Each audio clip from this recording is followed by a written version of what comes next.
You are now tuned in to the Chop Shop Podcast with Chopmaster J. Oh yeah. Yeah. Chopmaster J. The Chop Shop.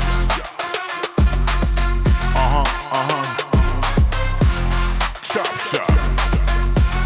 Chop Shop, Chop Shop. Chopmaster J. Oh yeah. Judy Klein. Judy Klein.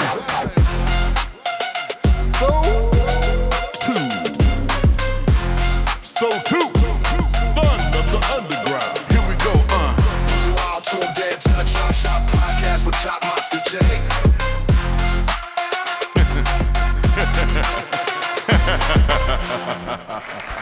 Oh yeah. Welcome to another episode of the Chop Shop with yours truly, Chopmaster J. Judy Klein, SOTU, and Mega. What's happening, y'all? What's happening?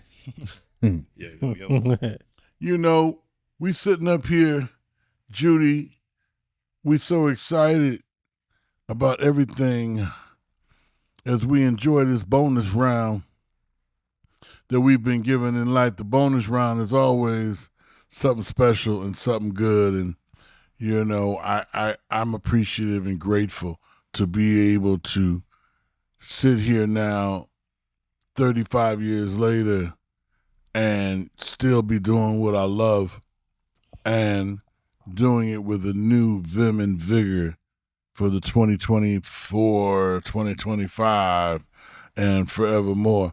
We looking to get busy and stay busy moving forward and just trying to be as productive as possible. You know, it's just that time, Judy. It's time to achieve.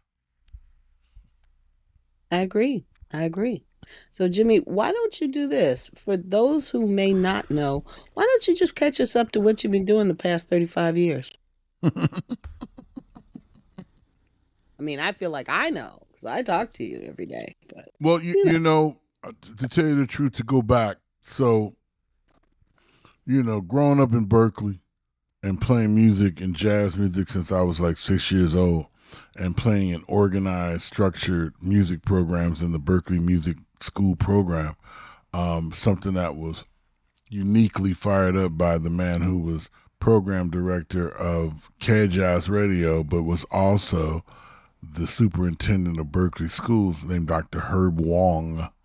And Dr. Herb Wong introduced somewhere around 1968, 69, a jazz program for the Berkeley School District Public Schools. And Mr. Phil Hardiman and Dick Willington were the instructors and the teachers, and they took you from fourth grade all the way through high school.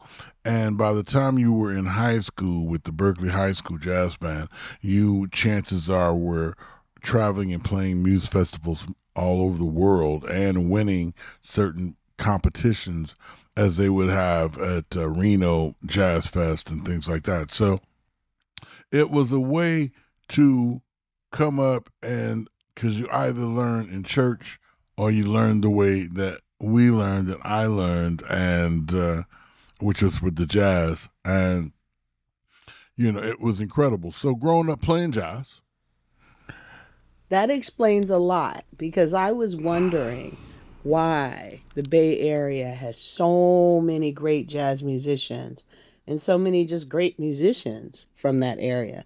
I was like, is this something in the water? Is it something in the air? Like, what's the catalyst for that? You know, it started back damn sure a long time ago. Whether it was, you know, with let's just say, for example, you know, Johnny Otis made some great records, and he had a band and a big band type thing, but songs like Hand Jive and things like that was the first rhythm and blues hit. The Bay Area has always been innovative and kicked ass with different things, especially with artists. A lot of the cats that I grew up with are some of the more progressive and prolific cats in jazz today, be it Benny Green, Peter Applebaum, Stephen Bernstein,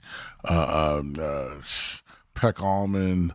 Shout out to Jessica and Tony Jones.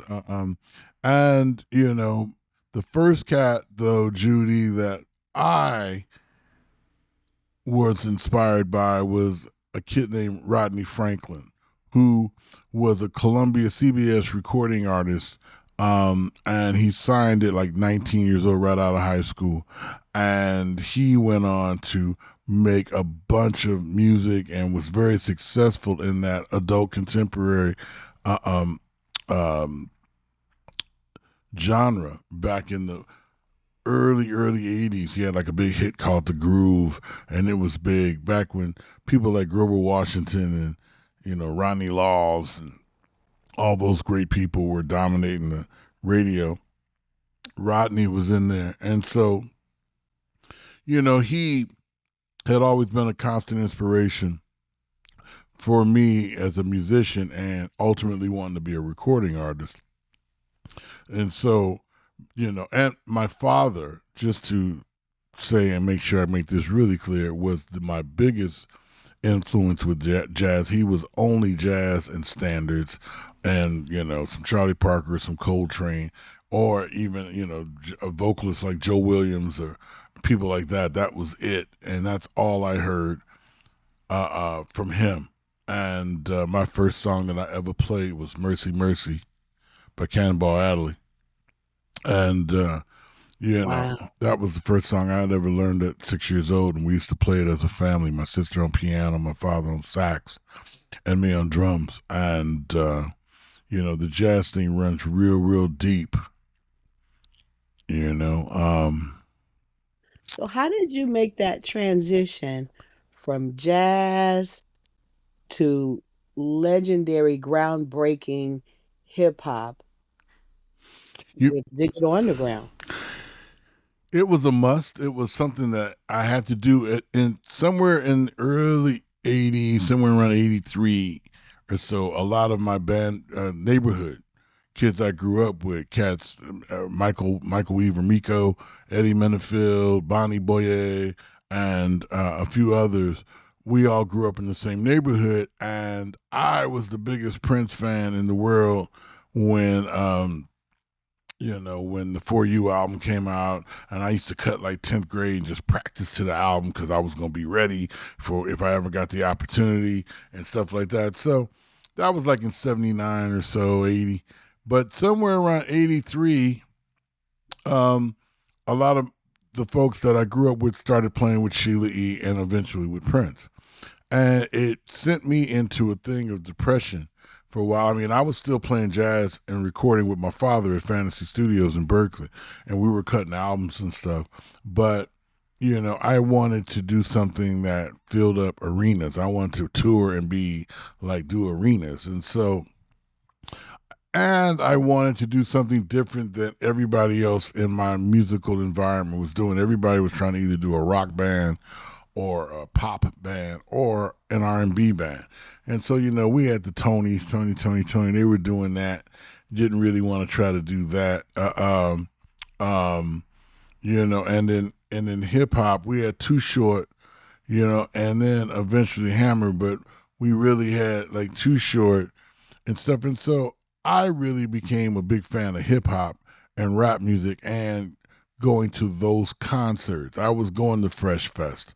I was going to see, LL Cool J and different folks. And, it was just the newest music on the planet.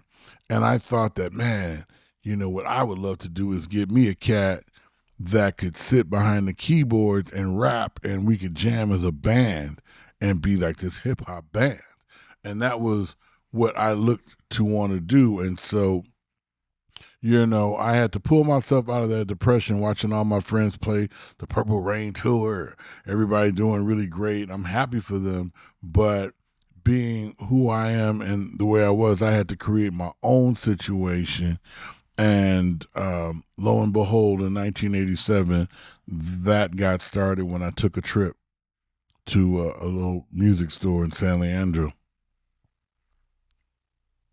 Yeah, I want to hear about that music store trip because I believe SOTU went on that trip with you. You're absolutely right. It was the the very first trip that SOTU and his sister Asia, as twins that were just born in December of that year.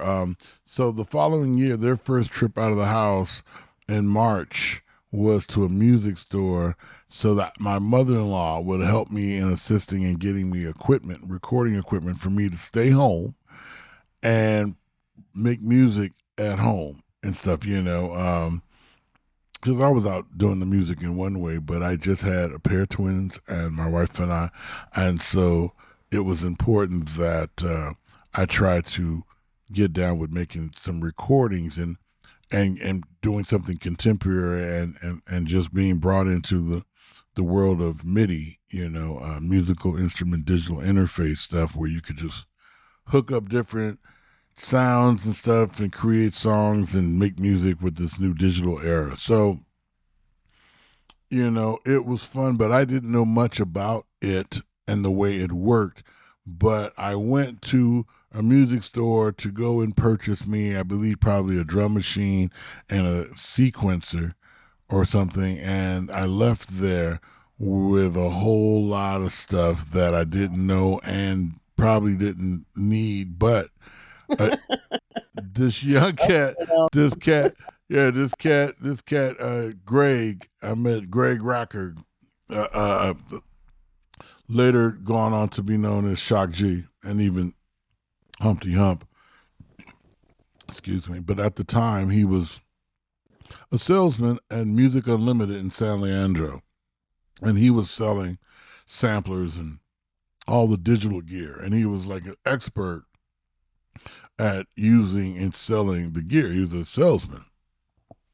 And so, I went in to purchase certain items, and after he ran in the back and checked my mother-in-law's credit, ran up a big credit bill by making me get all this equipment and stuff. And we said that he would come through and help me hook stuff up and show me how to utilize some of the gear. And I'm like, cool.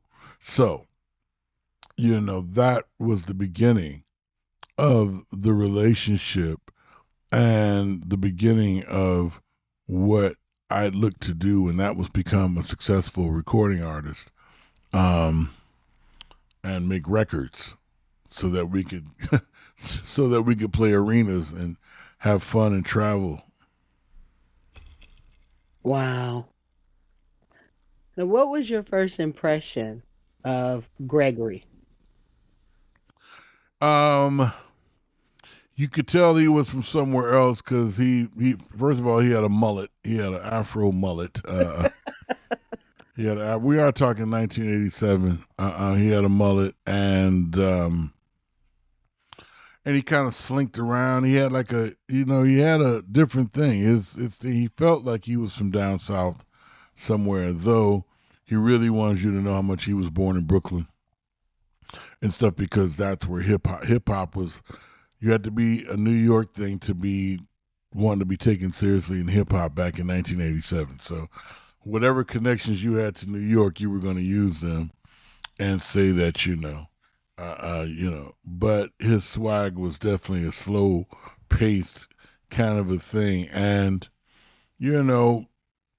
when we sat and we talked and got to know each other a little bit, I saw I peeped him and saw the things that he admitted to being a down on his luck, uh, uh, uh, uh, um, a down on his luck. What do we call him? A grifter? Yeah, he was a down on his luck, like grifter pimp dude. He had a little girlfriend named Davy, and they ran all kind of cons and hustles and things of that nature. And I mean, this is what he had said to me, and I know the first couple of weeks of knowing him, that of us building a relationship, he would want me to take him to the Social Security office so he could change his last name. That was what we did for the first 2 weeks of hooking up and doing stuff like that, and so that was always kind of interesting. He was a different dude at the time when I met him, he lived in these transient hotels. Stuff. I mean, I've been born and raised in the Berkeley and the Oakland Bay area my whole life, and never knew of these places where he was at. So that was kind of mind blowing, and because at the time we were living well, the wife and kids were living up at the top of Caldecott Lane up there, up at the Parkwood apartment complex, and it was such a humbling experience to work with someone that was on that part of life. But he was trying to shake his old ways and trying to tap into what it was, and together we were able to tap into something that allowed us to make music and grow. But he definitely was the was the hustler. Okay, so you all got together, made some music. What was the first single that you put out, and how did that go? You know, the way that it ended up happening is that after Shock would get off work, he would catch the bus down to the rehearsal spot where I was rehearsing with my father, jazz group, Mr. Wonderful. And the musicians that we had in there were straight jazz bebop cats and kind of jazz fusion dudes. So Shock would come, and after my pop's rehearsal, we would jam a little bit and stuff. And when we would be jamming, I'm not knowing the shots really he's writing. He's like, because we'll go up and we'll start jamming like Chameleon, just doing something funky, getting away from the jazz for a minute, doing something funky. And we're playing Chameleon, and Shock will start playing like Aqua Boogie across Chameleon. And then we would go to the apartment where the studio equipment is and record what we just jammed. But we sampled the song, the source of the stuff, and we laid it in that way.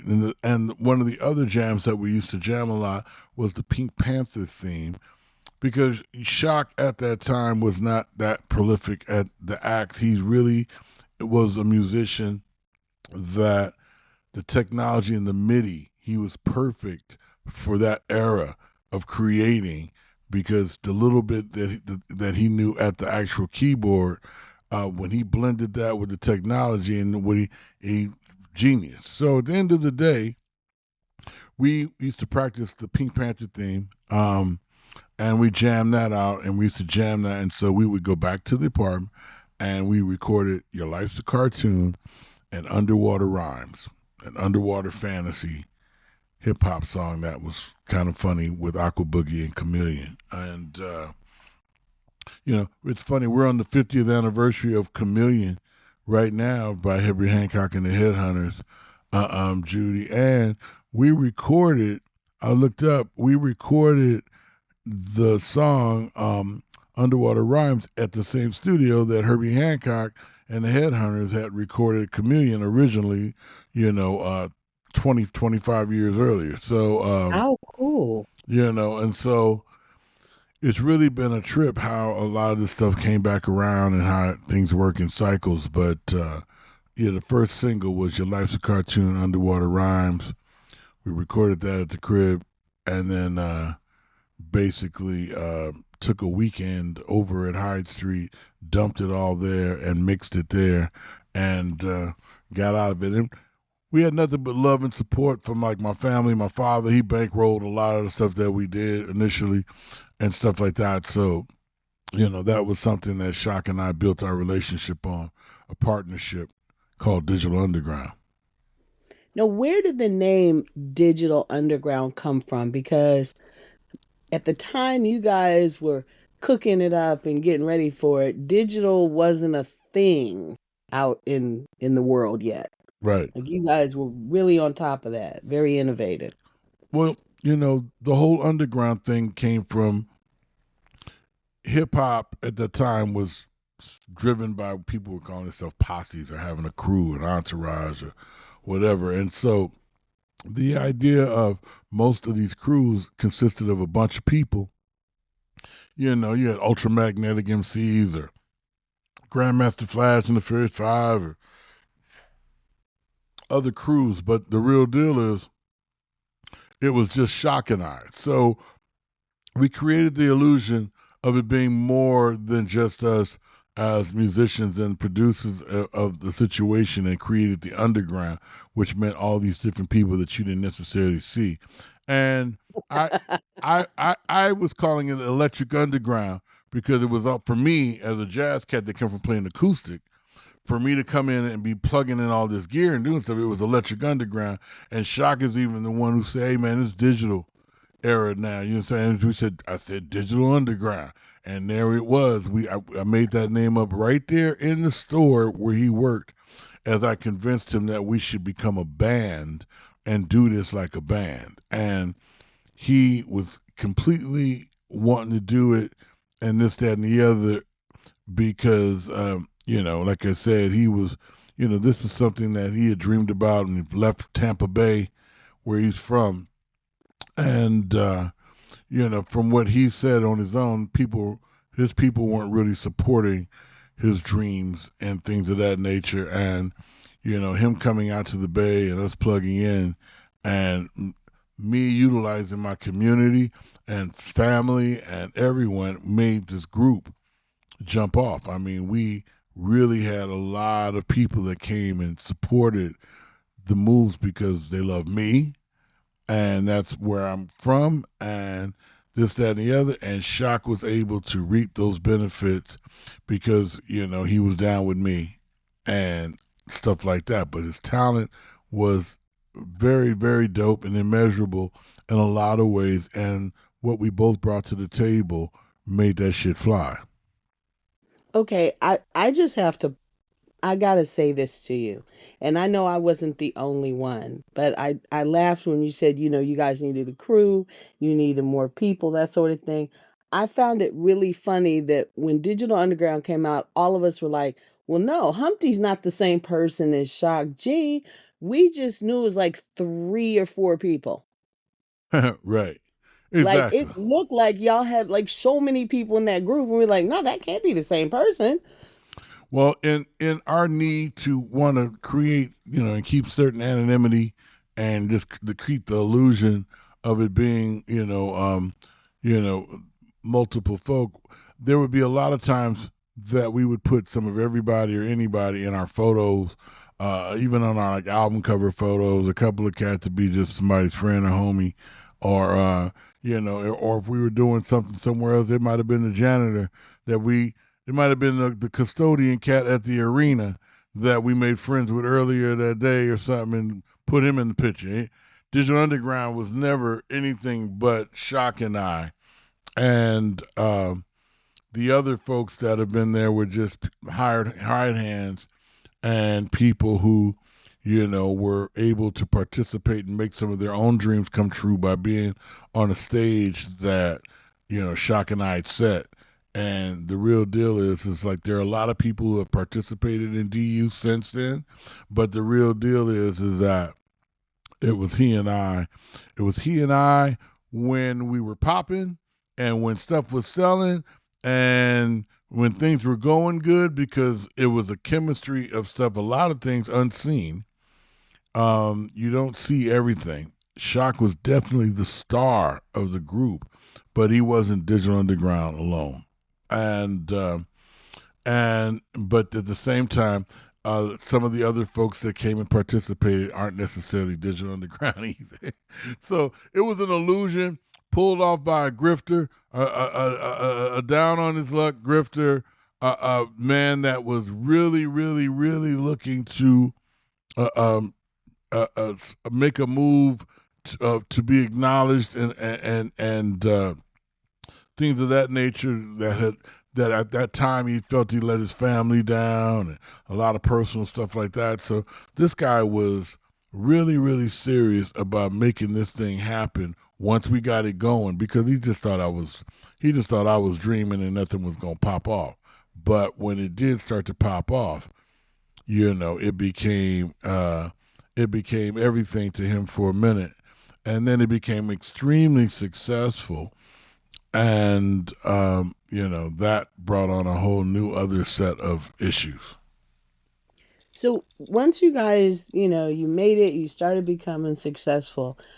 And we would be completely remiss about talking about anything with Digital Underground without bringing up one of the most iconic people in hip hop who had some affiliation to Digital Underground. Oh yeah, Tupac. Uh-huh. Tupac Shakur. I remember meeting him, and I'm like, man, so what's your name, bro? He's like, yeah, Tupac, like two pockets. I'm like, oh, okay. It's like, all right, two pockets. And that's what I always remember. You know, uh, he was incredible, and we were committed in different things at the time. Shock was mixing the Humpty Dance down because Tommy Boy pulls the oldest stunt in the world where, hey, we don't hear turn the album in and like we don't hear a hit. And if we're gonna the album's gonna get bumped to the next quarter unless you provide this hit. So at the time, um, at the time, our manager used to road manage a group called JJ Fad on Ruthless Records back in the day. And they used to perform a lot at a nightclub in Santa Rosa that was for teens. It was a teen nightclub. And the manager there, Layla Steinberg, talked to our manager at the time and said, I have this really incredible group. And it features this kid named Tupac. And the group's name was Strictly Dope. And so she asked our manager if we would work with them or if we could do a song or something on them. And so they sent over Tupac over to Starlight Studio in Richmond. And he came in and he busted a rhyme. He like auditioned or whatever, and Shock was like, yeah, that shit was tight. You cool, but I can't fuck with you right now. I don't have the time. And that broke Tupac's heart. And he didn't believe it. He couldn't believe that he was right there and someone told him they didn't have time. So, Wow. it got back to me where Layla and them asked if I would do some music on them. And I did. I took them on. It was funny. It was a job. It was a good thing that I was already a parent. I was paternal, and stuff like that, and just basically the kind of cat that they felt like little cousins, younger cousins is what they felt like. They're like 7, 8 years younger than me, and it felt it felt like I took some kids from the Fresh Air Fund, like some summer camp kids or something to record with them, and Tupac he was wild. He was always doing like karate and he was like this energy that was boundless. It's like, man, it's like, but he had good energy and he was enthusiastic and he really, really wanted to make this happen. And so, but all the while he's doing it, he's also he's in the group, but he's separating himself out of the group while you're there. He's shining. He's charismatic. And at the end of the day, that shit worked. So we went in and recorded some songs like Panther Power and Never Be Beat and Minnie the Moocher and got a few other songs. Static. No, we didn't do Static. We did some more songs though. And what ended up happening was we were doing them.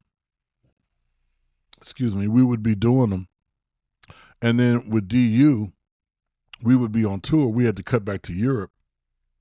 And when I get back from Europe, Tupac is no longer in Strictly Dope. He's quit because he's been presented with this thing where it's either him to go to Atlanta to be head of the new Young Black Panther Party or for him to stay and come join the circus with us as my roadie and my my roadie and my roommate on tour on the Big Daddy Kane tour back in 1990, and because I needed a roadie, I used to have all this equipment and stuff on stage, and and we brought him on as a roadie, as a dancer, so that he could keep the same symmetry of the Humpty dance. Right, there's Humpty, and then there's a dancer on each side of him. So he was brought on to be the other dancer alongside Money B over there. And the real deal is that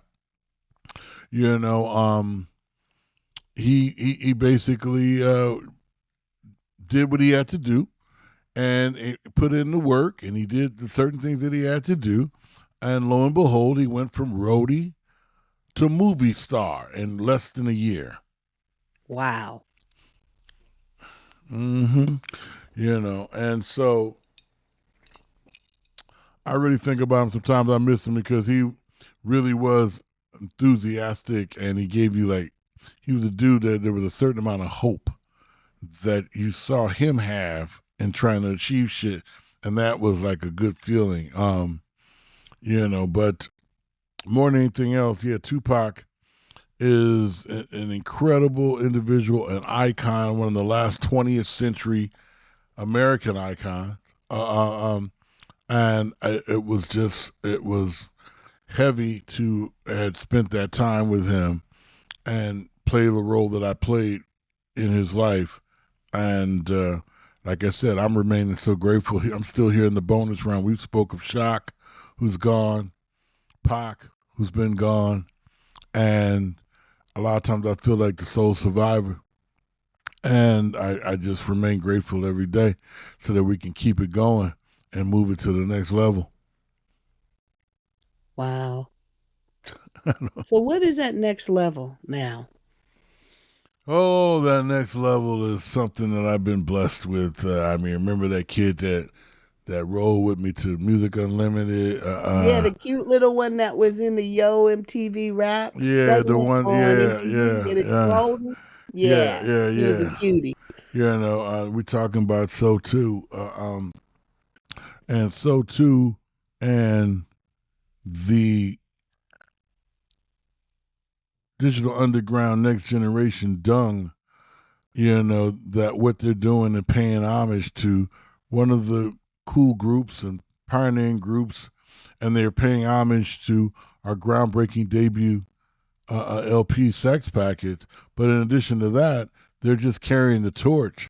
The torch was there, and they took it, shined it up, you know what I'm saying, and put some more whatever goes in the torch and lit it back up, and they're ready to take this thing on and move it forward. And they even offered me sometimes that they told me I could come play on some shows. I'm like, okay. So I am looking forward to That's awfully generous of them. Yeah, I'm looking forward to being in my 30s again and doing this in a new, improved way and taking it up by evolving with new people, new characters, taking and utilizing the brand of fun and party and funk in a lot of ways, except this time we've diversified. It's not only P-Funk, Parliament Funkadelic, but we've expanded our horizons to even doing more original material, as well as still creating and utilizing source material that's out there that we know that moves the crowd or definitely inspires other people. So Digital Underground Next Generation Dung with SOTU and Mega, you know what I'm saying, Matt Walker, Boss Talker, you know what I'm saying, Abram, NC Abram, Posy Maserati, and they from just like true to the thing with DU, we were the All Atlantic, All Pacific, you know what I'm saying, crew that gathered people from everywhere. So there's Posy Maserati, young lady out of North Philly, Ain't No Joke. We got NC Abram down south, Southern Cal, Ain't No Joke. We got Jonathan up out of North Carolina, Ain't No Joke. We have a host and a slew of others. Like we said, we got Mega. He ain't no joke, and so I just assembled a new group of songwriter, musician, producers, performers to go on and take it back to the stage, because the one thing that, if anybody had ever seen the earlier DU shows, we were very theatrical, very entertaining, um, almost vaudevillian at times, but the real deal is that it was creative. It was before big budgets and big money for big shows. Wasn't all that. We were very creative, stay right in our wheelhouse and entertain people. And we look forward to doing it again. It's going to be hot. It's going to be hot. Yeah, it was always fun. Right. That's Right. what's missing in Right. a lot of the music today, the fun. Right. The party, the fun. People were also isolated with our own little individual environments and stuff. And the idea of bringing back the fun and, partying with a purpose, I think is what DU Next Generation with SOTU and Mega and those are going to do. To party with a purpose, have some fun, and to basically bring around those good vibes and all that. It's a high vibration situation for sure. I love that. I also love SOTU. Son of the Underground. That's so cute to me. Or cool. I like it though. Where are you, SOTU? I'm right here, just enjoying all this historical backstory. And me teasing you about how cute you were when you were little. No, I'm happy about that. That's fine. Oh, okay. I take compliments. Yeah. Nah, but I'm So here. SOTU, how does it feel? How does it feel to take that torch? Not necessarily, like Snoop took the torch with the Olympics and kind of pimp walk to it, crip walk a little bit. How does it feel taking that torch from your dad, from Digital Underground to Digital Underground Next Generation? It feels good. It feels definitely authentic, because a lot of the influence that I've gained in my lifetime has come from the source of DU. Right. So Yeah, the you've been there music, from the beginning. yeah. So of DU, so very much, that still is pretty present in the music now. The samples that are selective between me and Mega, because we got the same kind of vibe. It's still in that same vein. It just feels it's fun. It's just it kind of creates a purpose with what I'm doing at this point. Like, at first it was for fun, just getting into making records, and it kind of just escalated into what feels natural, and it's continuing the legacy of what I come from. So it's very exciting, and just to know Well, that. you and Mega work really well together. Oh yeah, appreciate you. You do. Y'all make magic. Yeah, Mega. How you doing, Mega? Well. Excuse me. Yeah. Yeah. How do you feel about continuing this legacy with me? Be it your back. Optimistic, excited. It's been a long time coming, obviously. And I feel like it's time. Whatever projects we may have lined up, I think we should definitely be gracing the world. All day. With Sex Package 2 being kind of the beginning of it, and then Yes. we have plenty more after that coming your way. But it's going to piece itself out there in a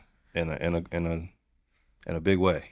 And then the Yeah. merch, so much merch, All all that.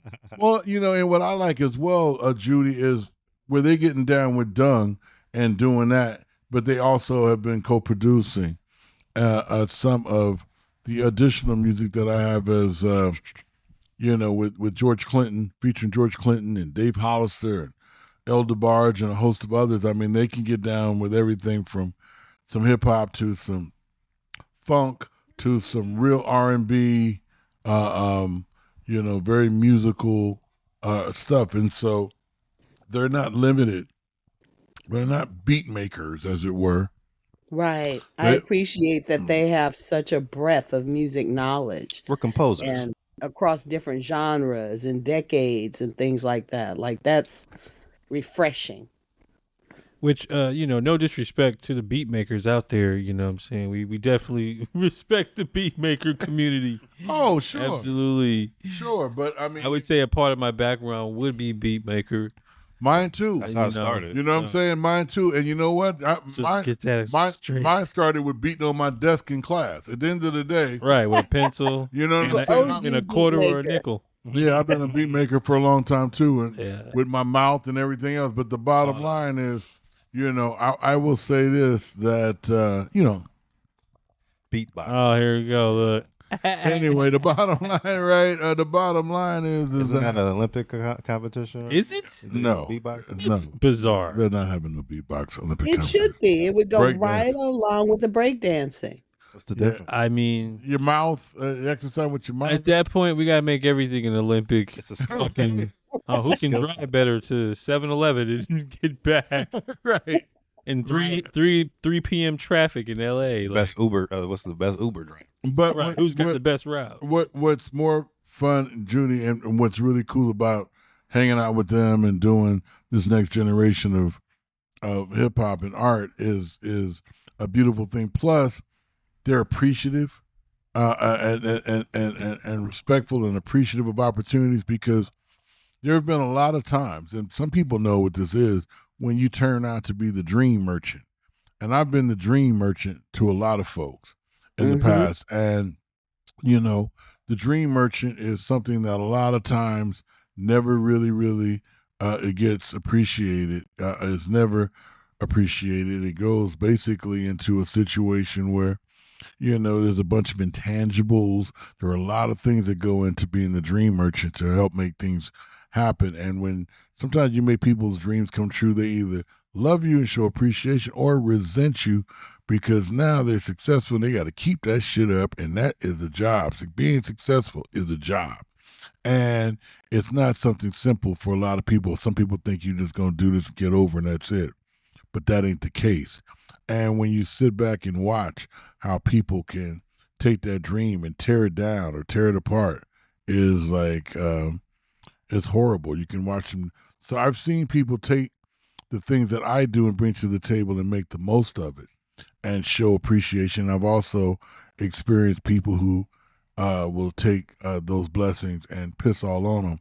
And I've learned now, that's why I haven't done a bunch of music over the years and dealt with a bunch of folks. And that's why I'm so happy that we're keeping it in the family right now and that we're making it happen like this.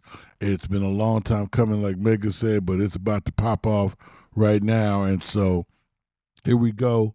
DU, 35 years of DU, 35 years of Chopmaster J. And here we are in the bonus round, triple bypass, and all that. We here. And we got Dun coming out August what?